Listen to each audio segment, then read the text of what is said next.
There is reportedly a debate happening in the new Trump administration right now about how hard to go after the Mexican drug cartels. One side, led by Sebastian Gorka, Trump's head of counterterrorism, wants to use the U.S. military to strike the cartels directly. The other side, led by Trump's advisor Stephen Miller, is apparently more interested in helping the Mexican government do that themselves, to prevent a breakdown in cooperation between the two governments related to securing the U.S.-Mexico border. Officially, the Trump administration denied that there's a split and hinted at there being a consensus for Gorka's approach. The State Department designating 6 Mexican drug cartels as terror organizations earlier this month seems to corroborate that. It should be clear to anyone who's even passively aware of the history and ongoing actions of Mexico's drug cartels that there is absolutely justification for going after cartel leadership hard. These are monsters in every sense of the word. They have forfeited their right to life with their many violent actions against innocent people. But just because an action is justified does not mean it's practical.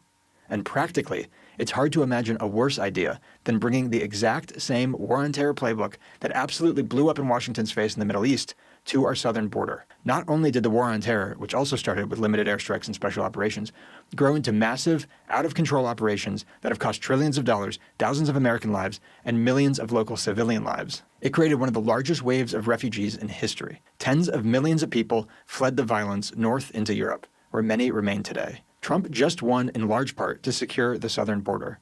Why on earth does his team think it's a good idea to start bombing Mexico too? Recreating the same conditions that have contributed significantly to Europe's mass migration crisis directly to our south is a terrible plan. Also, just as the war on terror greatly increased the quantity and popularity of bin Ladenite terror groups, a second, more militaristic war on drugs will almost certainly have the exact opposite effect on the drug trade and American drug overdoses than what its advocates seem to believe. The Mexican drug cartels grew to prominence after Nixon created demand for their services by kicking off the first war on drugs back in the 70s. And in the decades since, cartel leaders have been killed and arrested in droves, and massive supply depots have been seized or destroyed over and over again. Yet the drugs keep coming, because demand remains strong. Americans are willing to pay over $100 billion a year for illegal drugs.